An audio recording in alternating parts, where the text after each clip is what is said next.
آج سورہ بقرہ کی 219ویں آیت کی تفسیر ہوگی انشاءاللہ۔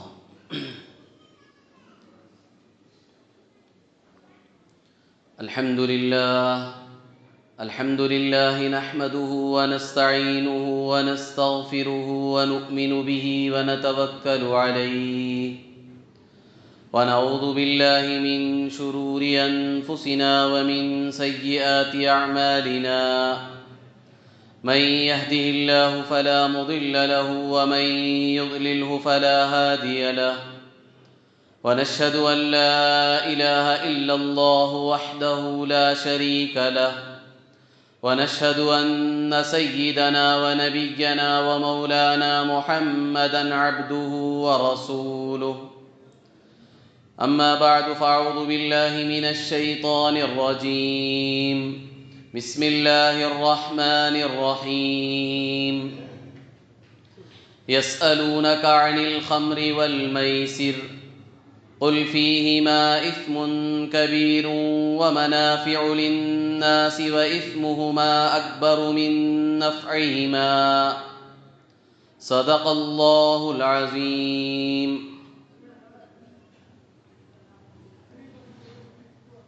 اس آیت کا ترجمہ یہ ہے، لوگ اے نبی جی آپ سے شراب اور جوے کے بارے میں پوچھتے ہیں، آپ فرما دیجئے کہ شراب اور جوے میں بہت بڑا گناہ ہے اور لوگوں کے لیے کچھ نفع بھی ہے، اور ان دونوں کا گناہ ان کے نفع سے بہت زیادہ بڑا ہوا ہے۔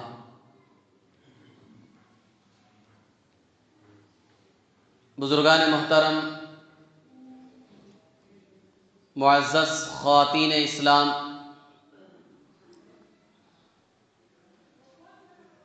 ابھی جو آیت آپ حضرات کے سامنے پڑھی گئی، اس کا ترجمہ کیا گیا، اجمالی طور پر یہ بات سمجھ میں آ گئی کہ اس آیت میں شراب اور جوے کے بارے میں صحابہ نے سوال کیا ہے، تو اللہ تبارک و تعالیٰ نے اپنے نبی کی زبانی اس کا جواب دیا، بتلایا کہ شراب اور جوے میں تھوڑا سا فائدہ تو ہے لیکن گناہ بہت زیادہ ہے۔ شروع اسلام میں عام رسوم جاہلیت کی طرح شراب اور جوا یہ دونوں بھی جائز تھے۔ اسلام کا جو ابتدائی زمانہ ہے، شروع میں بہت ساری چیزیں جائز تھی۔ اسلام جب آیا تو اسلام نے شروع ہی سے احکام نافذ نہیں فرمائے، احکام پر عمل کرنے پر لوگوں کو مجبور نہیں کیا، کیونکہ شروع ہی سے اگر سختی کر دی جائے تو پھر لوگ قبول نہیں کریں گے۔ انسان کا ایک مزاج ہے، اسے ہر چیز آپ دیں تو آہستہ آہستہ تدریجاً اگر آپ اسے وہ چیز دیں گے تو وہ آسانی سے قبول کر لے گا۔ انسان کی ایک طبیعت ہے، اس کی ایک فطرت ہے، کوئی بھی حکم سختی سے اس پر نافذ کیا جاتا ہے تو وہ اسے فوراً قبول نہیں کرتا، بہت سارے لوگ انکار کر دیتے ہیں۔ تو اسلام نے ہر وقت انسانوں کے مزاج اور ان کی فطرت کا پورا خیال رکھا، اسی لیے آپ نے سنا ہوگا، پڑھا ہوگا کہ مکے کی 13 سال کی زندگی، یہاں کوئی احکام اللہ نے نافذ نہیں کیے، بس ایمان پر محنت، صحابہ کے ایمان کو بنایا گیا، ایمان پر جمایا گیا۔ احکام تو سب مدینے میں آنے کے بعد رفتہ رفتہ تدریجاً اللہ تبارک و تعالیٰ نے نازل فرمائے۔ تو شروع زمانے میں، شروع اسلام میں جس طرح زمانے جاہلیت کی بہت ساری رسمیں رائج تھی، اس پر لوگ مسلمان بھی عمل کرتے تھے، اسی طرح شراب اور جوا یہ بھی عام تھا، مسلمان بھی اس کے عادی تھے۔ لیکن جب اللہ کے رسول صلی اللہ علیہ وسلم مکے سے ہجرت کر کے مدینہ آئے تو مدینے میں بھی شراب بھی بڑی عام ہے اور جوا بھی عام ہے، لیکن اللہ تبارک و تعالیٰ نے انسانوں میں بعض لوگ اللہ نے ایسے پیدا کیے ہیں کہ وہ اپنی عقل سے کام لیتے ہیں، ہر چیز پر وہ اپنی خواہش کی وجہ سے لپکتے نہیں، اسے قبول نہیں کرتے ہیں، اپنی عقل کا استعمال کرتے ہیں، کیونکہ انسان کی فطرت ہے کہ وہ ہر چیز پر لپکتا ہے، ہر چیز کی اسے خواہش ہے کہ یہ حاصل ہو جائے، یہ مل جائے، میں اس کو حاصل کر لوں، اسے قبول کر لوں۔ لیکن ہر قوم، ہر ملت، ہر مذہب میں اللہ نے ایسے افراد پیدا کیے ہیں جو اپنی طبیعت کے مقابلے عقل کو سامنے رکھ کر فیصلہ کرتے ہیں۔ یہاں صرف مسلمانوں کی بات نہیں ہو رہی ہے، بلکہ مسلمانوں سے آگے بڑھ کر دوسرے مذاہب، کوئی بھی مذہب آپ دیکھ لیں، ہر مذہب میں آپ کو ایسے عقل مند، ذی شعور، ہوش والے لوگ ملیں گے جو خواہش پر نہیں چلیں گے، بلکہ ہر چیز کو وہ اپنی عقل کے ترازو میں تولیں گے، عقل سے سوچیں گے کہ یہ چیز مناسب ہے یا نہیں، یہ فائدہ مند ہے یا نہیں، وہ عقل سے معلوم کر کے عقل کے ذریعے سے فیصلہ کرنے کے بعد اس پر عمل کرتے ہیں۔ اس کی ایک مثال میں آپ کو دوں، خود ہمارے اس ملک میں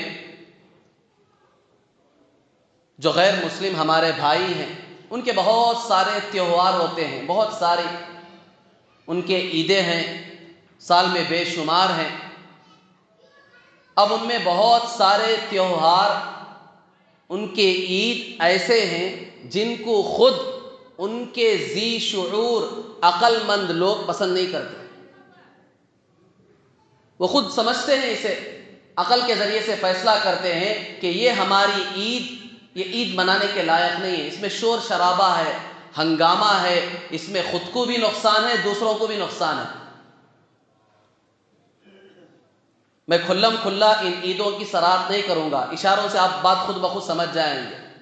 بہت ساری ان کی ایسی عیدیں ہیں جن میں شور شرابہ ہے، ہنگامہ ہے، خود کو بھی نقصان پہنچ رہا ہے، دوسرے لوگوں کو، پڑوسیوں کو، بڑی عمر والوں کو، بچوں کو، جوانوں کو، سب کو نقصان پہنچ رہا ہے، تو خود ان کے مذہب والے، اس قوم والے خود اسے غلط سمجھتے ہیں، برا سمجھتے ہیں، اور صاف جب آپ ان سے پوچھتے ہیں تو کہتے ہیں کہ ہم اسے درست نہیں سمجھتے، ہم اسے مناسب نہیں سمجھتے۔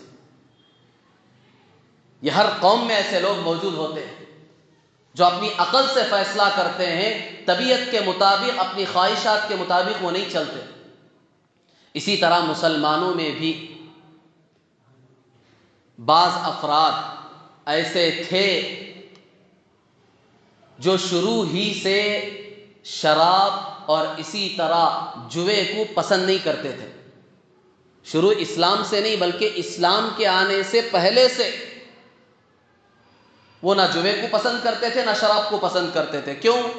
اس لیے کہ ان کی عقلیں خود انہیں بتا رہی ہیں کہ شراب اور جوے میں نقصان ہے، اس سے ہماری عقلیں خراب ہو رہی ہیں، اس سے مال برباد ہو رہا ہے، خود عقل فیصلہ کر رہی ہے۔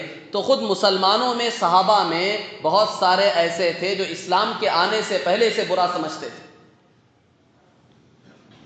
چنانچہ اسی وجہ سے حضرت عمر فاروق رضی اللہ تعالیٰ عنہ، حضرت معاذ بن جبل رضی اللہ تعالیٰ عنہ، اور اسی طرح کچھ انصار مدینہ حضور صلی اللہ علیہ وسلم کی خدمت میں آئے، آ کر انہوں نے حضور صلی اللہ علیہ وسلم سے پوچھا کہ شراب اور اسی طرح جوا، اس میں عقل کی خرابی ہے، مال کی بربادی ہے، اس میں آپ کی کیا رائے ہے؟ حضور صلی اللہ علیہ وسلم سے معلوم کیا کہ آپ کی اس میں کیا رائے ہے، شریعت اسلام اس بارے میں کیا کہتا ہے؟ اس لیے کہ شراب اور جوئے کے بارے میں ابھی تک کوئی حکم نازل نہیں ہوا تھا اللہ کی طرف سے کہ یہ کیا ہے، جائز ہے یا ناجائز ہے، حرام ہے یا حلال ہے، کوئی حکم نازل نہیں ہوا۔ لیکن صحابہ میں کچھ لوگ سمجھ رہے تھے کہ یہ بری چیزیں ہیں، اسے عقل خراب ہو رہی ہے، مال برباد ہو رہا ہے، تو انہوں نے آ کر حضور صلی اللہ علیہ وسلم سے پوچھا۔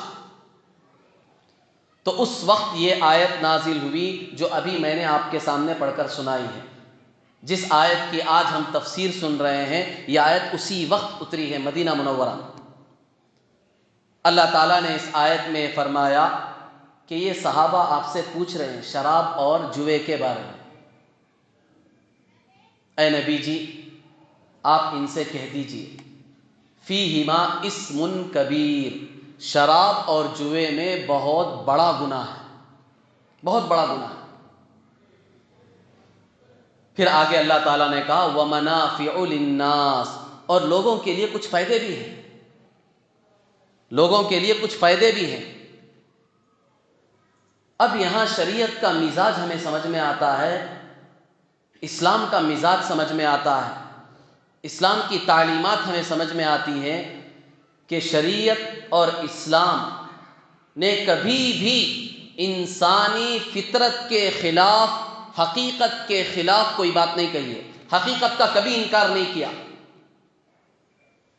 شراب اور جوئے میں بے شک فائدے ہیں تھوڑے فائدے ہیں، اسلام نے اس کا انکار نہیں کیا، کیونکہ انکار کریں گے تو پھر لوگ اعتراض کریں گے، آپ کہہ رہے ہیں کہ اس میں بالکل فائدہ نہیں ہے، یہاں تو فائدہ دکھ رہا ہے، کھلم کھلا سب کو محسوس ہو رہا ہے۔ تو اسلام نے، شریعت نے کبھی حقیقت کا انکار نہیں کیا کسی بھی معاملے میں۔ جہاں حقیقت جو تھی اسلام نے اسے واضح کر دیا، بیان کر دیا۔ شراب اور جوئے کے بارے میں صاف کہا بے شک شراب اور جوئے میں کچھ فائدے ہیں، ہم اس کا انکار نہیں کرتے، لیکن نقصانات زیادہ ہیں۔ اس میں فائدے کیا ہیں؟ شراب اور جوئے میں تھوڑے سے فائدے یہ ہیں کہ آدمی کو، جیسے کہ مثال کے طور پر شراب پینے سے آدمی کو لذت محسوس ہوتی ہے، کچھ فرحت حاصل ہوتی ہے۔ جو غم پریشانی میں آدمی جا کر شراب پیتا ہے عام طور پر وہ غم بھول جاتا ہے۔ فائدہ ہوا نہیں ہوا؟ فائدہ ہے، بڑے بڑے غم آدمی تھوڑی دیر کے لیے، تھوڑے وقت کے لیے بھول جاتا ہے، اسے کچھ لذت بھی محسوس ہو رہی ہے، مزہ بھی مل رہا ہے، تو شریعت نے اس کا انکار نہیں کیا۔ اسی طرح جوئے میں بھی فائدے ہیں کہ سیکنڈوں میں آپ کو لاکھوں کا مال مل رہا ہے، لاٹری میں یا اور دوسرے سٹہ بازی میں، جتنی بھی قسمیں آج جوئے کی رائج ہیں ان سب میں آپ کو سیکنڈوں میں مال مل رہا ہے، مال برباد بھی ہو رہا ہے اور مال مل بھی رہا ہے، تو فائدہ بھی ہے نہیں ہے؟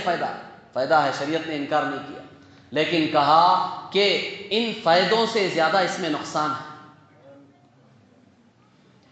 تو بہرحال صحابہ کے پوچھنے پر سب سے پہلے یہ آیت نازل ہوئی، اس میں شراب اور جوئے کو حرام نہیں کہا اللہ نے، کیونکہ یہ شروع زمانہ ہے، شروع ہی میں اگر اسے حرام قرار دے دیا جائے تو لوگوں کے لیے بڑا مشکل ہو جائے گا۔ کیوں؟ اس لیے کہ شراب تو عرب کے گھٹی میں پڑی ہوئی تھی، شراب کے اتنے دلدادہ تھے عرب، اتنے شوقین تھے کہ تھوڑی دیر بھی وہ شراب کے بغیر نہیں رہ سکتے تھے۔ عرب کا معاشرہ پورا شرابی تھا، کبابی تھا۔ اب ان کو فوراً اگر ایک چیز کا حکم دے دیا جائے کہ شراب حرام ہے، بالکل آج سے تمہیں نہیں پینی ہے، بند کرنی ہے، تو بڑا مسئلہ ہو جائے گا۔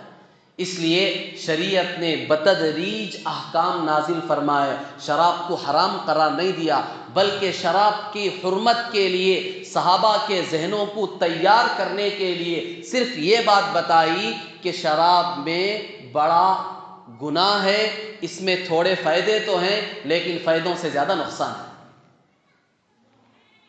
جب یہ آیت نازل ہوئی تو تھوڑے صحابہ شراب اور جوئے سے رک گئے، سمجھ گئے کہ اس میں نفع سے زیادہ نقصان ہے، تھوڑے صحابہ رک گئے۔ اور دوسرے جو صحابہ تھے، جو مسلمان تھے، انہوں نے یہ دیکھا چونکہ اسلام نے باقاعدہ شراب اور جوئے کو حرام نہیں کہا، ابھی حرام نہیں کہا ہے کہ اس میں نفع سے زیادہ نقصان ہے، تو انہوں نے دیکھا نقصان کی جو چیزیں ہیں اس سے ہم اپنے آپ کو بچا لیں گے، لہذا نقصان کی چیزوں سے انہوں نے اپنے آپ کو بچا لیا اور شراب اور اسی طرح جوا وہ استعمال کرتے رہے۔ لیکن پھر ایک واقعہ پیش آیا. ایک صحابی ہیں عبد الرحمن ابن عوف رضی اللہ تعالیٰ، صحابہ میں بڑے مالدار، آپ ان کو کھرب پتی کہہ سکتے ہیں، اتنے بڑے مالدار صحابی تھے. انہوں نے ایک مرتبہ چند صحابہ کی دعوت کی. اب دعوت میں تو شراب عام تھی، وہ تو ایک خصوصی چیز تھی دعوت کی، لہذا اس میں بھی شراب چلی. دعوت کے بعد شراب پی گئی. شراب پینے کے بعد مغرب کی نماز کا وقت آ گیا.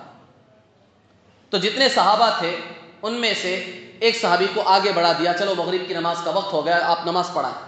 وہ نماز کے لیے کھڑے ہوئے، رکعت باندھی، سورہ فاتحہ کی تلاوت ہوئی. پھر سورہ فاتحہ کے بعد انہوں نے قل یا ایھا الکافرون یہ سورت شروع کی. اس سورت میں ان سے غلطی ہو گئی. قل یا ایھا الکافرون لا اعبد ما تعبدون، یہ ہے آیت. انہوں نے پڑھی قل یا ایھا الکافرون ما اعبد ما تعبدون، تم جن چیزوں کی عبادت اور پوجا کرتے ہو میں بھی انہی چیزوں کی عبادت اور پوجا کرتا ہوں. نعوذ باللہ. شراب پی لی ہے، عقل ٹھکانے نہیں ہے، ہوش میں نہیں ہے، غلطی سے یہ جملہ نکل گیا، آیت بدل گئی.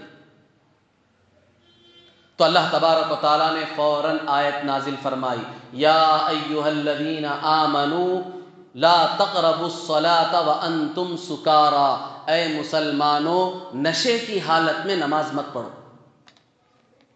ابھی بھی دیکھو شراب کو حرام نہیں کہا، بتا رہا ہوں شراب کو حرام ابھی بھی نہیں کیا ہے. آہستہ آہستہ آہستہ ایک حکم بتایا جا رہا، کیونکہ یہ کوئی معمولی چیز نہیں تھی. شراب ان کی گھٹی میں پڑی ہوئی تھی، یہ چھوڑنا اتنا آسان نہیں تھا، اس لیے ابھی بھی حرمت کا حکم نازل نہیں ہوا. اب بتایا دوسرا حکم آیا ہے شراب کے بارے میں، یہ دوسرا حکم آیا ہے.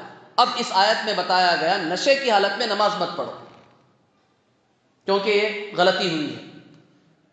جب یہ آیت نازل ہوئی تو اب اور بعض صحابہ ان کو یہ بات سمجھ میں آ گئی کہ شراب بڑی خطرناک چیز ہے، لہذا وہ شراب کو انہوں نے بالکل چھوڑ دیا. لیکن اور جو دوسرے صحابہ تھے انہوں نے یہ سمجھا اس آیت میں بھی شراب کو حرام نہیں کہا ہے، بلکہ آیت صاف بتا رہی ہے کہ نشے کی حالت میں نماز نہیں پڑھنا ہے. کیا مطلب؟ یعنی نماز پڑھتے وقت شراب نہیں پینا ہے، دوسرے اوقات میں پی سکتے ہیں کیونکہ اس میں حرام نہیں کہا گیا، حرمت کا حکم تو نازل نہیں ہوا.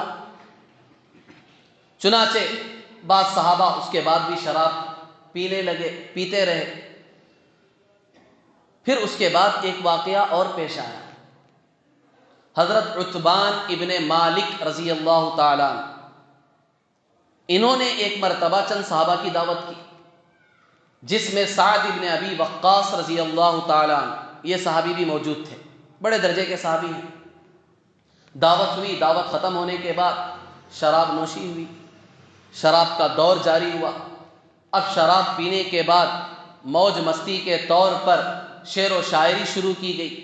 شعر و شاعری کی مجلسیں لگتی تھی، تو شعر و شاعری جب شروع کی تو سعد بن ابی وقاص رضی اللہ تعالیٰ عنہ جو صحابی تھے انہوں نے نشے کی حالت میں انصار صحابہ کی ہجو کی، ان کی برائی بیان کی اور خود اپنی قوم کی تعریفیں کی، جس کی وجہ سے مجمع میں جو ایک انصاری صحابی تھے ان کو بڑا غصہ آیا اور اونٹ کے جبڑا دیکھو یہ حصہ ہے، اونٹ کے جبڑے کی ہڈی جو تھی وہ لے کر انہوں نے سعد بن ابی وقاص رضی اللہ تعالیٰ عنہ کے سر پر مارا، جس کی وجہ سے ان کو شدید زخم ہو گیا.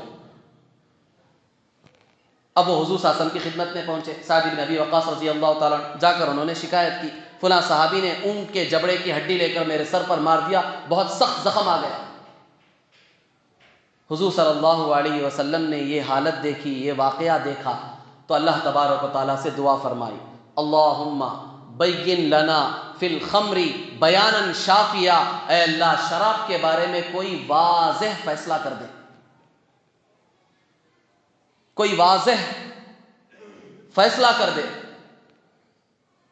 تو پھر اللہ تبارک و تعالیٰ نے سورہ مائدہ کی وہ 2 آیتیں نازل فرمائی. اب یہ تیسری اور چوتھی آیت، تیسرا اور چوتھا حکم شراب کے بارے میں نازل ہوا ہے. سورہ مائدہ کی آیت کیا ہے؟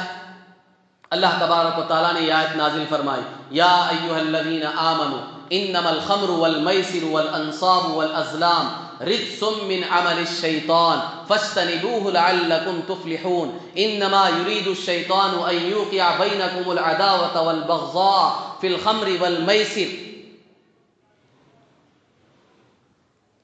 یہ آیت اللہ تبارک و تعالیٰ نے نازل فرمائی. اس آیت میں کیا کہا گیا؟ اے ایمان والو، بے شک شراب، جوا اور بت اور اسی طرح قسمت آزمائی کے تیر جن کے ذریعے سے قسمتیں آزمائی جاتی ہیں، وہ تفصیلات آگے آئیں گی، یہاں میرے وہ موضوع کا بحث نہیں ہے. یہ سب چیزیں گندی ہیں، یہ شیطانی اعمال ہیں. شراب بھی، جوا بھی، اور اسی طرح یہ جو بت ہیں جن کو تم پوجتے ہو یہ بھی، اور اسی طرح جن تیروں کے ذریعے سے تم اپنی قسمتیں آزماتے ہو، یہ سب، یہ چاروں چیزیں یہ گندی ہیں، بری ہیں، شیطانی اعمال ہیں. اللہ نے کہا فاجتنبوہ، تم ان چیزوں سے بچو، لعلکم تفلحون، امید ہے کہ تم کامیاب ہو جاؤ. یہ ایک آیت ہوئی.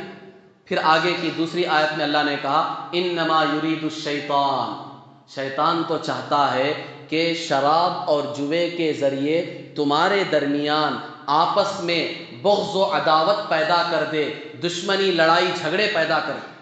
شیطان کا ارادہ یہی ہے، شراب اور جوے کے ذریعے سے تمہارے درمیان جھگڑے پیدا کرنا چاہتا ہے، دشمنیاں پیدا کرنا چاہتا ہے. اور نقصانات سنو، وَيَصُدَّكُمْ عَنْ ذِكْرِ اللَّهِ، اور شیطان تمہیں اللہ کے ذکر سے روکنا چاہتا ہے، اللہ کی یاد سے روکنا چاہتا ہے. وَعَنِ الصَّلَاةِ، اور اسی طرح تمہیں نماز سے بھی روکنا چاہتا ہے. اب اللہ تعالیٰ پوچھتے ہیں فَهَلْ أَنْتُمْ مُنْتَهُونَ، کیا تم ابھی بھی باز نہیں آؤ گے، ابھی بھی نہیں چھوڑو گے ان چیزوں کو؟ اب یہ شراب کے بارے میں آخری حکم اترا ہے، بالکل حرام. شراب بھی حرام ہے، جوا بھی حرام ہے. اس آیت میں کھول کر واضح، کیونکہ اللہ کے رسول صلی اللہ علیہ وسلم نے دعا کی، اللہ سے پوچھا اے اللہ آخر آپ شراب اور جوے کے بارے میں واضح فیصلہ کب نازل فرمائیں گے، نازل فرما دیجئے. یہ دعا کی تھی حضور صلی اللہ علیہ وسلم نے، تو اللہ نے صاف یہ آیت نازل فرما دی اور اس میں کہا کہ یہ حرام ہے، اس سے بچو، شراب سے بھی، جوے سے بھی. اس کے بہت سارے نقصانات ہیں، سارے نقصانات اجمالی طور پر قرآن نے بیان کیے، اور آخر میں اللہ تعالیٰ نے خود پوچھا مسلمانوں سے فَهَلْ أَنْتُمْ مُنْتَهُونَ، کیا ابھی بھی باز نہیں آؤ گے؟ اتنا سب کچھ سننے کے بعد بھی شراب اور جوے سے تم نہیں رکو گے، ان کو نہیں چھوڑو گے؟ تو جب یہ آیت نازل ہوئی، پھر اس کے بعد حضور صلی اللہ علیہ وسلم نے بھی شراب اور جوے کے بارے میں خاص طور پر اعلان فرمایا یہ ام الخبائث ہے، ام الفواحش ہے، ہر برائی کی جڑ ہے یہ شراب اور جوا. جب اللہ کے رسول صلی اللہ علیہ وسلم نے بھی یہ اعلان فرمایا، اور پھر اس کے ساتھ ساتھ یہ اعلان فرمایا جن جن کے پاس شراب ہے وہ فلاں جگہ لا کر جمع کر دیں. اب صحابہ چونکہ شراب پیتے بھی تھے، پلاتے بھی تھے، بعض اس کا بزنس بھی کرتے تھے. تو جب یہ آیت نازل ہوئی اور پھر اعلان بھی کیا گیا کہ شراب حرام ہے، اس کا حکم نازل ہو چکا ہے، تو عبداللہ ابن عمر رضی اللہ تعالیٰ، جو عمر رضی اللہ تعالیٰ عنہ کے بیٹے ہیں، وہ کہتے ہیں جب یہ شراب کی حرمت کی آیت نازل ہوئی، اللہ کے رسول صلی اللہ علیہ وسلم کی طرف سے اعلان بھی ہوا، تو پھر مدینے کی گلیاں شراب سے ایسے بہہ پڑی جس طرح بارش کی برسات سے پانی بہتا ہے گلیوں میں. حکم سنتے ہی کہ اب اللہ کی طرف سے حکم آ چکا ہے کہ شراب حرام ہے، چھوڑو. اب صحابہ کی کیا مجال تھی، ایک طرف اللہ کا حکم آ گیا اس کے خلاف ورزی کریں، ایک طرف نبی کی طرف سے اعلان ہو چکا ہے اس کی خلاف ورزی کریں. وہ تو جانثار صحابہ تھے، اللہ کے نبی کے اشاروں پر جان نچھاور کرنے والے تھے، مال لٹانے والے تھے. وہ خلاف ورزی کہاں کر سکتے تھے؟ جتنے گھروں میں جتنی شراب تھی سب نے لٹا دیا، سب نے مدینے کی گلیوں میں بہا دیا. حتیٰ کہ بعض روایتوں میں آتا ہے جن مجلسوں میں شراب نوشی ہو رہی تھی، شراب کا دور چل رہا تھا، کسی صحابی کے ہاتھ میں گلاس تھا، کسی صحابی کا گلاس منہ کے قریب تک پہنچ چکا تھا، بس گھونٹ لینا باقی تھا، اعلان کان میں پڑا، فوراً اسی کو انہوں نے زمین پر بہا دیا۔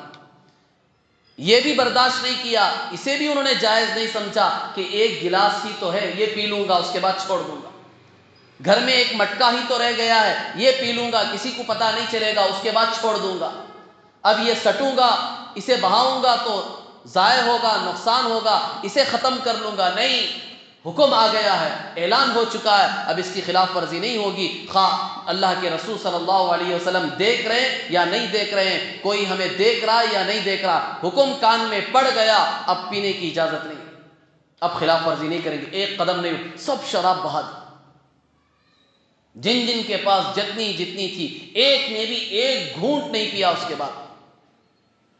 یہ صحابہ کی کامل پیروی تھی، یہ اتباع تھی۔ اسی لیے اللہ نے اس جماعت کو اپنے نبی کا ساتھی بنایا کہ یہ حکموں پر ایسے چلنے والے تھے، یہ چوں چرا کرنے والے نہیں تھے، یہ جا کر پوچھنے والے نہیں تھے کہ ایک مٹکا باقی رہ گیا ہے کیا کروں، یہ وہ لوگوں میں سے نہیں تھے، ہیلے بہانے بنانے والوں میں سے نہیں تھے، یہ حکم کانوں میں پڑا سب بہا دیا، حکم آنے کے بعد پوچھنے کی کیا مجال ہے۔ چنانچہ سارے کے سارے صحابہ، ان کے پاس جتنی شرابیں تھی سب بہا دیا، حتیٰ کہ ایک صحابی کے بارے میں آتا ہے، یہ حکم جب نازل ہوا شراب کی حرمت کے بارے میں، اس وقت وہ ملک شام گئے تھے، جسے آج ہم سیریا کہتے ہیں۔ سیریا تو ملک شام کا صرف ایک ٹکڑا ہے آج، اس کو تو انہوں نے تقسیم کر دیا، جس طرح کئی ملکوں کو تقسیم کیا، جارڈن، فلسطین، یہ سب پہلے حضور صلی اللہ علیہ وسلم کے زمانے میں ملک شام سیریا کا حصہ تھا، آج تو انہوں نے ایک ٹکڑے کو سیریا بنا دیا۔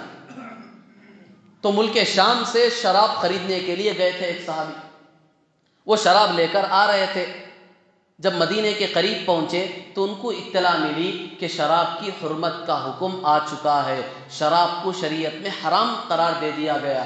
چنانچہ انہوں نے جو سامان شراب کی شکل میں ملک شام سے لے کر آئے تھے، اسے گوارا نہیں کیا کہ مدینے کے اندر اسے داخل کریں، بلکہ اس سارے سامان کو، پوری شراب کو انہوں نے ایک پہاڑ پر رکھا اور مدینے میں آئے، سیدھے حضور صلی اللہ علیہ وسلم کی خدمت میں پہنچے، آ کر کہا مجھے یہ اطلاع ملی ہے کہ اللہ نے شراب کو حرام قرار دیا ہے، میں نے اپنا پورا پیسہ، پوری جتنی اپنی پونجی تھی وہ لے کر گیا تھا ملک شام شراب خریدنے کے لیے تاکہ اس کی خرید و فروخت ہو سکے، میں نے وہ پوری شراب فلاں پہاڑ پر رکھ دی ہے، اب آپ کے حکم کا منتظر ہوں، مجھے کیا کرنا چاہیے آپ بتائیں۔ اللہ کے رسول صلی اللہ علیہ وسلم نے کہا کہ اسے بہا دو، تمہاری پوری پونجی ہے، وہ تمہارا پورا مال ہے، اس کے ذریعے سے بزنس اور تجارت کے لیے تم خرید کر لائے، لیکن اللہ نے حرام قرار دیا، اسے بہا دو۔ چنانچہ گئے، پوری شراب بہا دی، یہ نہیں دیکھا کہ میری پوری پونجی ہے، میری جائیداد ہے، مال ہے، کچھ اس میں سے بیچ دوں گا، پیسے لے لوں گا، بعد میں کمائی ہو جائے گی تو وہ صدقہ خیرات کر دوں گا، یہ ہیلے بہانے نہیں تھے صحابہ کے پاس۔ حکم معلوم کیا، بتا دیا کہ بہا دو، گئے پوری شراب بہا دی۔ یہ وہ جانثار صحابہ تھے جو اسلام کے حکم پر ایسا عمل کرنے والے تھے۔ اسلام ہی واقعی ایک ایسا مذہب ہے جس نے جو بھی قانون انسانوں کو دیا وہ بتدریج دیا ہے، اور اس کا ایک ایسا عجیب طریقہ اسلام نے اختیار کیا کہ سب سے پہلے ذہنی طور پر صحابہ کو تیار کیا، پھر آخرت کا فکر اس کے ساتھ ملا کر پھر حکم نازل فرمایا، تو پھر صحابہ میں سے ہر صحابی کو اس پر عمل کرنا آسان ہوگا۔ فکر آخرت بہت بڑی چیز ہے، یہ اگر آدمی کے اندر نہ ہو تو بڑے سے بڑے حکومت کا ڈنڈا بھی کچھ کام نہیں کر سکتا۔ آخرت کا فکر، آخرت کا ڈر، خوف، یہی اصل چیز ہے جو انسان کو ہر حکم پر چلنے پر آمادہ کرتا ہے۔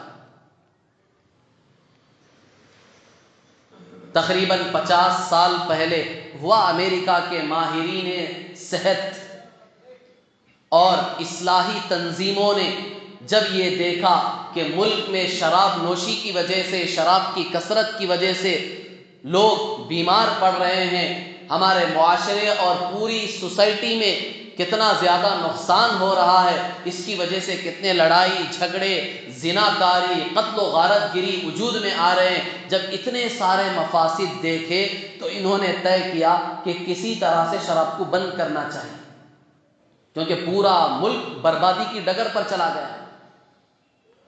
شراب کا ایک نقصان تھوڑی ہے، اس سے کتنے نقصانات وجود میں آتے ہیں، لڑائی جھگڑے، زناکاری، قتل و غارت گری، بہت سارے جرائم وجود میں آتے ہیں۔ چنانچہ انہوں نے اس کے لیے اس شراب نوشی کو ختم کرنے کے لیے لاکھوں روپے اس وقت خرچ کر کے اخبارات کے ذریعے سے اور دوسرے اسباب اور وسائل کے ذریعے سے پورے ملک میں شراب کو بند کرنے کے لیے قانون نافذ کیا، لیکن حکومت کا ڈنڈا صرف کب تک چلے گا؟ دن کے اجالے میں چلے گا، باہر سڑکوں پر چلے گا، رات کے اندھیرے میں گھروں کے اندر تمہارا ڈنڈا کام نہیں کرے گا۔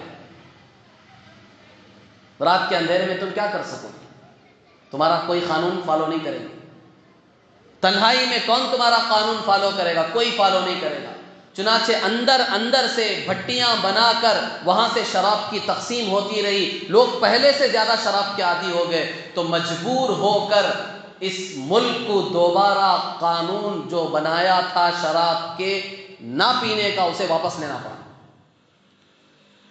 یہ صرف اسلام ہی کی ایک امتیازیت ہے، یہ خصوصیت ہے کہ اس کے قانون پر ہم جو عمل کر رہے ہیں اس کی بنیادی وجہ فکر آخرت ہے۔ یہ ایک ایسا قیمتی کیمیائی نسخہ ہے جس کی وجہ سے آدمی تنہائی میں ہو، رات کے اندھیرے میں ہو، جنگل میں، پہاڑوں میں، بیابانوں میں ہو، سمندر کی تہ میں ہو، وہاں بھی وہ گناہ سے اپنے آپ کو بچائے۔ یہ آخرت کا فکر ہی تو ہے۔ حضرت عمر فاروق رضی اللہ تعالیٰ عنہ کے دور کا بہت سارے واقعات ہیں، معروف و مشہور واقعہ آپ نے بارہا سنا ہے، میں نے بھی بیانوں میں آپ کو سنایا ہے۔ حضرت عمر فاروق رضی اللہ تعالیٰ عنہ کے دور میں جس طرح آج بھی لوگ دودھ میں پانی ملاتے ہیں، اس وقت بھی بعض لوگ ملاتے تھے، دودھ میں پانی ملا کر بیچتے تھے۔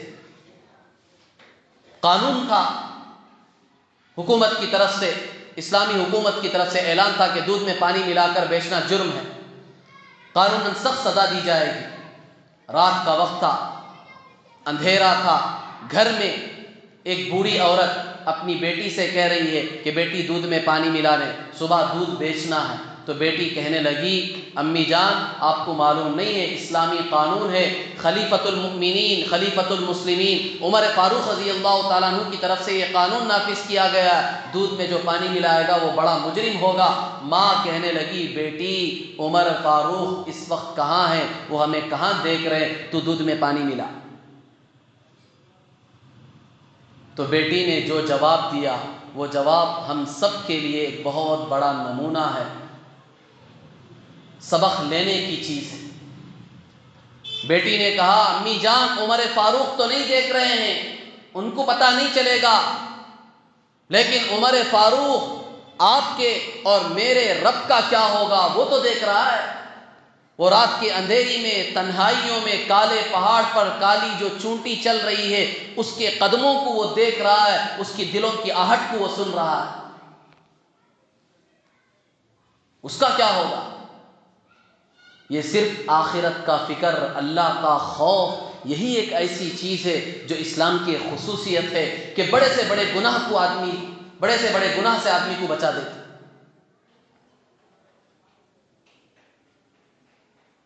چنانچہ جیسا کہ میں نے عرض کیا، اسلام کی یہ خصوصیت تھی، اس نے جو بھی احکام نازل فرمائے فوری طور پر احکام قانون نافذ نہیں فرمائے بلکہ ذہنی طور پر تیار کیا، پھر اس کے ساتھ ساتھ آخرت کا فکر ان کے اندر پیدا کیا۔ اسی لیے مکے کی 13 سالہ جو زندگی تھی، جیسا کہ میں نے شروع میں عرض کیا، اس میں احکام نازل نہیں ہوئے تھے بلکہ صحابہ کو تیار کیا گیا، آخرت کا فکر گھول گھول کر انہیں پلایا گیا، ان کے ایمان اور یقین کو اس درجہ بنا دیا گیا کہ اب مدینے میں آنے کے بعد اب ان کو جو بھی حکم دیا جاتا وہ فوراً لبیک کہہ کر اس حکم کو قبول کرنے کے قابل ہو گئے۔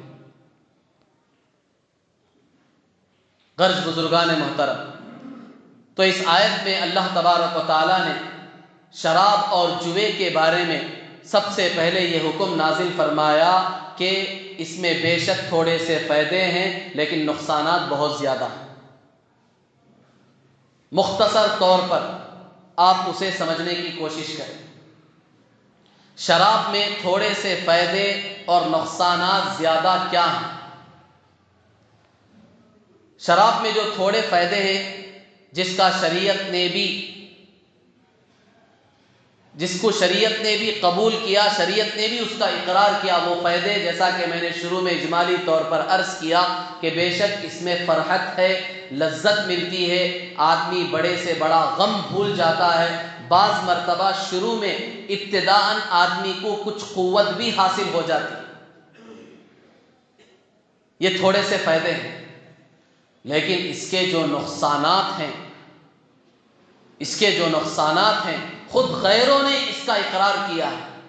ایک جرمنی ڈاکٹر کا ایک مقولہ تو بڑا مشہور ہے، اس نے کہا کہ اگر دنیا سے آدھے شراب پینے والے ان کو بند کر دیا جائے یا آدھے شراب خانوں کو بند کر دیا جائے تو دنیا کے آدھے ہاسپٹل بند ہو جائیں گے اور آدھے جیل بند ہو جائیں گے، جسے ہم قید خانہ کہتے ہیں۔ یہ جتنے بھی ہاسپٹل آپ دیکھ رہے ہیں یہ بھر رہے ہیں، اس کا اثر شراب کی وجہ سے۔ دنیا کے آدھے ہاسپٹل بند ہو جائیں گے، ضرورت ہی نہیں پڑے گی، اتنے بیمار نہیں پڑیں گے آپ۔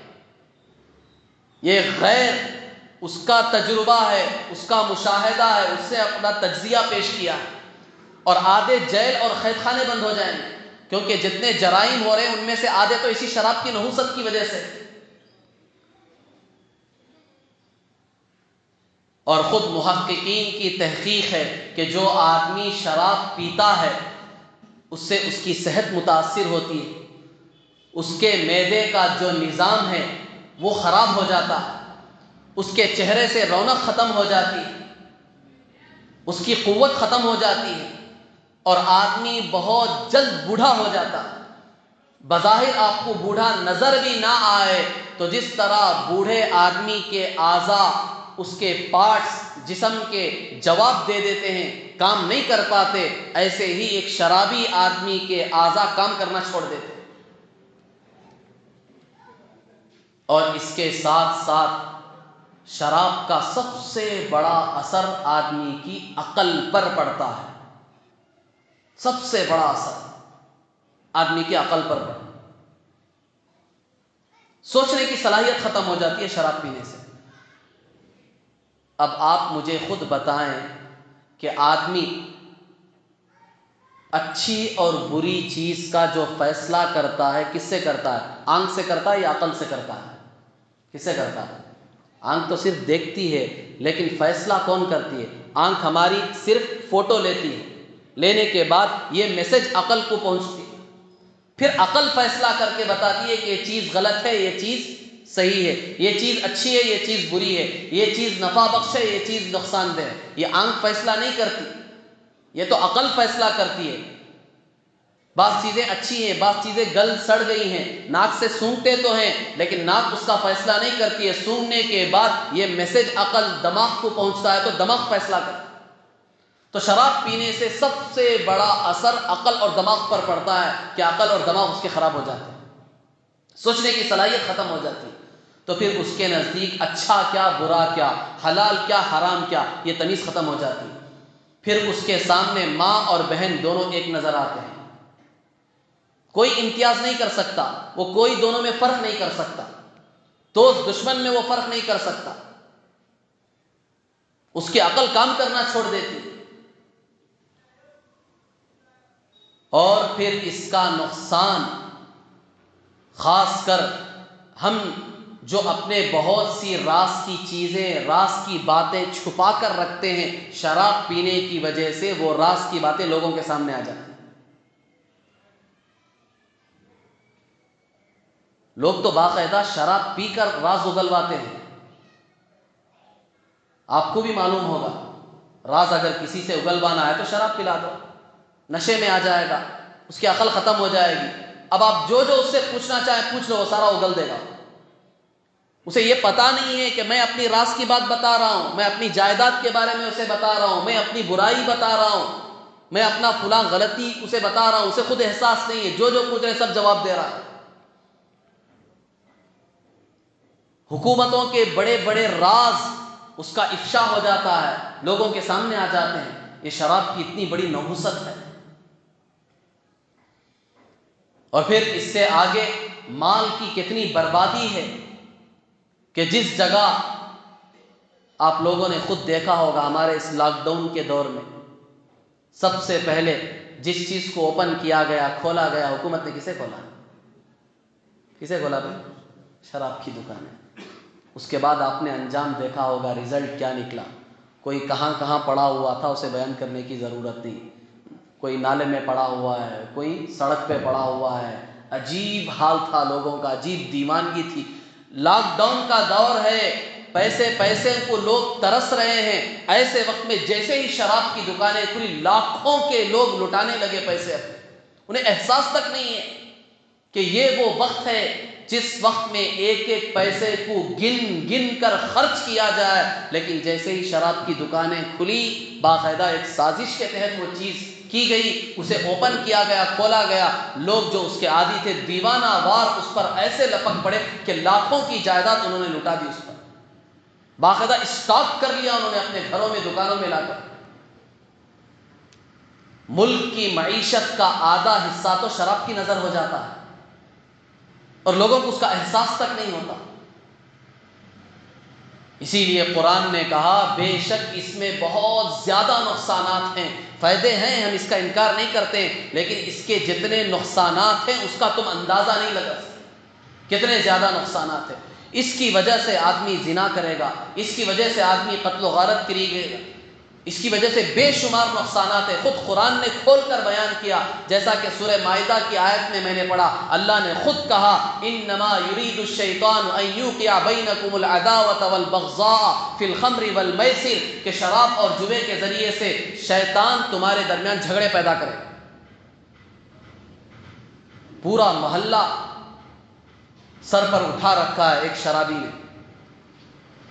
صرف اس کی بے عزتی نہیں ہو رہی ہے، اس کی بیوی کسی کو منہ دکھانے کے لائق نہیں ہے، اس کے بچے کسی کو منہ دکھانے کے لائق نہیں ہے، اس کے ماں باپ بھائی بہن کسی کو منہ دکھانے کے لائق نہیں ہے۔ وہ گھر سے باہر نکل رہے تو چہرہ چھپا کے نکل رہے ہیں، کیوں؟ اس لیے کہ اس گھر کا ایک فرد شرابی ہے، پورے محلے میں خود بدنام ہوا ہے، پورے گھرانے خاندان کو اس نے بدنام کر دیا۔ خاندان کو کوئی فرد منہ دکھانے کے لائق نہیں لوگوں کے سامنے، وہ عزت سے اپنا سر اٹھا کر معاشرے میں، سوسائٹی میں چلنے کے قابل نہیں ہے۔ ایک فرد شراب پی رہا ہے، پورا معاشرہ، پورے خاندان کو بدنام کر رہا ہے۔ قرآن نے صاف کہا شیطان اس کے ذریعے سے جھگڑے پیدا کرے گا، پوری تمہاری بدنامی ہوگی۔ پھر آگے قرآن نے خود کہا اس شراب اور جوے کا اثر صرف اتنا نہیں ہوگا، وَيَصُدَّكُمْ عَنْ ذِكْرِ اللَّهِ وَعَنِ الصَّلَاةِ، اس شراب اور جوے سے شیطان تمہیں اللہ کی یاد سے بھی غافل کر دے گا، پھر تمہیں اللہ یاد ہی نہیں رہے گا، اللہ کو بھول جاؤ گے، نماز کو بھی بھول جاؤ گے، اللہ کو بھی بھول جاؤ گے، نماز کو بھی بھول جاؤ گے۔ عبادت نام کی کوئی چیز تمہارے سامنے نہیں ہوگی۔ اسلام کیا ہے، اسلام کیا تقاضا کرتا ہے، کن چیزوں کا مطالبہ کرتا ہے، وہ بھی تمہیں یاد نہیں ہے، سب چیزیں بھول جاؤ۔ اس کے بہت خطرناک اثرات پورے معاشرے اور سوسائٹی میں مرتب ہوں گے، اس لیے قرآن نے کہا کہ اس کو چھوڑ دو، بچو، اس سے باز آ جاؤ۔ آج کے اس دور میں خاص طور پر نئے نئے ناموں سے شراب بکائی جائے، نئے نئے لیبل لگا دیے گئے۔ ڈائریکٹ اگر اسے شراب کہیں گے تو لوگ نہیں خریدیں گے، اب اس کے نئے نئے نام دے دیے، نئے نئے لیبل لگا دیے۔ اب لوگ بھی کہہ رہے ہیں کہ یہ وہ شراب نہیں جسے شریعت نے حرام کہا ہے، بلکہ اس کا نام الگ ہے۔ نام کے بدلنے سے تھوڑی بوتل کے اندر کی شراب بدل جائے گی، شراب تو وہی ہے، نام بدلنے سے کیا ہوگا، چیز تو وہی ہے۔ جس کے پینے سے تمہیں نشہ آ رہا ہے وہ سارے نقصانات ہو رہے ہیں، وہ تو حرام ہے، نام بدلنے سے کچھ نہیں ہوگا۔ پھر دوسری چیز قمار، جسے جوا کہتے ہیں، شریعت نے کہا یہ بھی حرام ہے۔ بے شک اس میں بھی تھوڑا فائدہ ہے، ایسے نہیں کہ فائدہ نہیں ہے، اس میں بھی فائدہ ہے لیکن اس میں بھی نقصانات زیادہ ہیں۔ فائدہ کیا ہے؟ جیسا کہ ہم خود جانتے ہیں، لاٹری میں آدمی کو بعض مرتبہ فائدہ سیکنڈوں میں ہوتا ہے، یوں لاٹری میں نام نکلا اس کا، لاکھوں روپے ہاتھ میں آئے۔ فائدہ ہے بے شک، لیکن نقصانات بہت زیادہ ہیں۔ سب سے پہلا نقصان جوے کا کیا ہے؟ سب سے پہلا نقصان یہ ہے کہ آدمی جو جواری ہے، جوا کھیلنے والا ہے، وہ دوسرے کی موت میں اپنی زندگی سمجھ رہا ہے کہ یہ مرے گا تو میں زندہ رہوں گا، دوسرے کی تکلیف میں اپنی راحت محسوس کرتا ہے، تلاش کرتا ہے کہ اسے تکلیف پہنچے گی تو مجھے راحت ملے گی، دوسرے کے نقصان میں اپنا فائدہ تلاش کر رہا ہے کہ اسے نقصان ہوگا تو مجھے فائدہ ہوگا۔ ایثار، ہمدردی، رحم، بخشش، یہ جو اعلیٰ درجے کے صفات ہیں، یہ اس آدمی کے اندر سے ختم ہو جاتے ہیں۔ رحم کا جو مادہ ہے وہ ختم ہو جاتا ہے، اب سامنے والے پر بالکل رحم نہیں کرے گا، اس کا تو مقصد یہ ہوگا یہ مرے میں زندہ رہوں، اسے نقصان پہنچے مجھے فائدہ ہو جائے، اسے تکلیف پہنچے مجھے راحت ہو جائے۔ جواری کے سامنے بس یہی چیز ہوتی ہے، ہمدردی نام کی چیز ختم ہو جاتی ہے، رحم ختم ہو جاتا ہے۔ اسلام نے تو سراسر رحم کی تعلیم دی ہے، صحابہ نے پوری زندگی یہی سبق دیا پوری انسانیت کو، قیامت تک کی انسانیت کو، کہ خود بھوکے رہ جاؤ دوسروں کو کھلاؤ، خود پیاسے رہ جاؤ دوسروں کو پلاؤ، خود ننگے رہ جاؤ دوسروں کو پہناؤ۔ یہ صحابہ نے پوری زندگی امت کو عملی طور پر کر کے دکھا کر پیغام دیا کہ دیکھو ہم نے یہ کیا ہے، ہم کہہ نہیں رہی ہیں، ہم نے کیا ہے۔ یہ ایک بکرے کی سری، جسے ہم سرا کہتے ہیں، ایک گھر میں ایک بکرے ذبح ہوئی، اس کی سری جو سرا جسے ہم کہتے ہیں، اب انہوں نے سوچا کہ پڑوسی بیچارے غریب ہیں، پتہ نہیں ان کے گھر میں کھانا پکا ہوگا نہیں ہوگا، ان کو دے کر بھیج دیں۔ وہ سرا جو بکرے کا تھا اسے دے کر بھیج دیا، کیونکہ عرب میں سرا بھی بڑے مزے سے، آج بھی آپ اگر عرب ملکوں میں جائیں گے تو باقاعدہ سیرا جو ہے اس کا وہ بھی ایک ڈش ہے باقاعدہ، وہاں کے بچے بہت مزے سے کھاتے ہیں۔ جس طرح پورا سارا صحیح سالم بکرا گردن سے لے کر پیروں تک بھون کر صحیح سالم رکھا جاتا، اس کے ساتھ ساتھ سیرا بھی الگ بھون کر وہ الگ ڈش میں رکھا جاتا، عام طور پر ان کے بچے بڑے مزے سے کھاتے ہیں۔ تو سیرا دے کر انہوں نے بھیجا، وہ گھر والوں نے سوچا سیری ہمارے پاس تو آ چکی ہے، پتہ نہیں بازو جو گھر والے ہیں ان کو یہ ملا ہوگا نہیں ملا، چنانچہ انہوں نے اس کو بازو دے دیا۔ اسی طرح یہ سری گھومتے ہوئے 7 گھروں سے ہوتے ہوئے اسی گھر میں آ گئی جہاں سے چلی تھی۔ ہر ایک دوسرے کے بارے میں سوچ رہا ہے کہ شاید وہ بھوکا ہوگا، وہ کھا لے میں بھوکا رہ جاؤں مجھے یہ پسند ہے، وہ سوچ رہا ہے شاید وہ بھوکا ہوگا میں بھوکا رہ جاؤں مجھے پسند ہے، وہ بھوکا نہیں ہونا چاہیے۔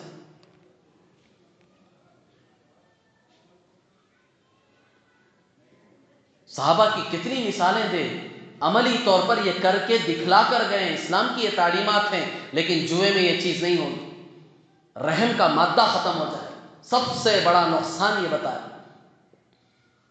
پھر اس کے ساتھ ساتھ آدمی جب جوا کھیلتا ہے تو جس طرح شراب پینے سے اس کے ہوش اڑ جاتے ہیں، اس طرح جوے کے اندر جب آدمی داخل ہو جاتا ہے تو اس کی بھی عقل ٹھکانے نہیں رہے، وہ کیا ہار رہا ہے، کن چیزوں کو گوا رہا ہے، کیا کیا اسے نقصان ہو رہا ہے، اسے احساس ہی نہیں ہوتا۔ جیسا کہ میں نے شاید اس سے پہلے بھی آپ لوگوں کو اس کی طرف اشارہ کیا، بعض جواری تو اپنی بیویوں کو تک بازی میں لگا دیتے ہیں، پورا پیسہ ختم ہو گیا، اب کچھ نہیں ہے، جوے کی دیوانگی ایسی سر پر چڑھی ہوئی ہے، اب جوے میں ہارنے کے لیے، جوے میں بازی لگانے کے لیے کوئی چیز نہیں ہے، تو بیوی کو داؤ پر لگا دیا، اب اسے احساس بھی نہیں کہ کیا کر رہا ہے، کس کو داؤ پہ لگا رہا ہے، ایسا نشہ۔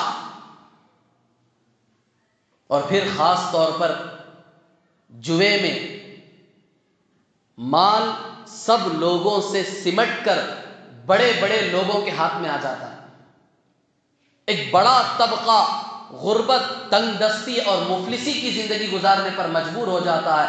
چند لوگ ہوتے ہیں جو دماغ والے ہوتے ہیں، وہ جوے کے ذریعے سے ساری قوم کا سرمایہ اپنے قبضے میں لے لیتے ہیں، جس طرح لوگ دیکھ رہے ہیں، جتنے بھی یہ بڑے بڑے لوگ ہیں، ان میں سے اکثر جواری ہیں، چاہے وہ IPL کی شکل میں ہو، سٹہ بازی کی شکل میں ہو، لاٹری کی شکل میں ہو، جتنے یہ سب کے سب سراسر جوے ہیں، یہ سراسر جوے ہیں۔ ان میں چند لوگوں کو فائدہ پہنچ رہا ہے، پوری قوم کا سرمایہ ان کے قبضے میں جا چکا ہے، اور قوم کا ایک بڑا طبقہ مفلسی اور تنگ دستی کی زندگی گزارنے پر مجبور ہو چکا ہے۔ اور اس کے ساتھ ساتھ شراب میں جو نقصانات بتائے، جوے میں بھی وہی نقصانات ہیں۔ آدمی جب جوے میں لگتا ہے تو پھر شیطان ان کو جھگڑے میں مبتلا کرتا ہے، آپس میں لڑائیاں ہوتی ہیں، جھگڑے ہوتے ہیں، پھر اس کے ساتھ ساتھ شراب کی جو خرابی بتائی گئی، اس کا جو غلط اثر بتایا گیا، وہ جوے میں بھی پڑے گا کہ آدمی اللہ کی یاد، اس کے ذکر اور نمازوں سے بھی غافل ہو جائے گا، ایسی دھن اس پر سوار ہو جائے گی۔ یہ خاص کر IPL کے زمانے میں جب ابھی حال ہی میں ختم ہوا نہیں، یہ ایسی مصیبت، ایسی بلا ہے، غیر کو تو چھوڑو، ان کو کیا کہیں گے، کیا سمجھائیں گے۔ خود ہمارے مسلمان نوجوان بعض دیندار بھی ایسے دیوانے ہیں اس کے کہ جیسے یہ ایسے مواقع ہاتھ لگتے ہیں تو انہیں دین بھی یاد نہیں رہتا، اللہ بھی یاد نہیں رہتا، آخرت کو بھی بھول جاتے ہیں، صرف پیسہ پیسہ پیسہ، اس میں ایسے دیوانے ہو جاتے ہیں کہ گھروں کو خیر آباد کہہ دیتے، راتوں کی نیندیں ان کی حرام ہو چکی ہیں، نہ انہیں بیوی کا پتہ، نہ بچوں کا پتہ، نہ رشتہ داروں کا پتہ، نہ بوڑھے ماں باپ کا خیال رہتا، ایسے دیوانہ وار اس میں پھنس جاتے ہیں۔ اس لیے شریعت نے ان چیزوں سے روکا، منع کیا، بتایا کہ بے شک یہ تھوڑے سے اس میں فائدے ہیں، جنہیں دیکھ کر تم لپک رہے ہو، للچائی نگاہوں سے تم ان کی طرف آگے بڑھ رہے ہو، لیکن یاد رکھو، خیال رکھو، اس سے تمہاری دنیا بھی برباد ہوگی، آخرت بھی برباد ہوگی۔ غرض بزرگان محترم، قرآن پاک کی یہ جو آیت آپ حضرات کے سامنے آج پڑھ کر اس کی تفسیر کی گئی، اس میں شراب اور جوے کی حرمت تو بیان نہیں کی گئی ہے، لیکن اس میں نقصانات زیادہ ہیں۔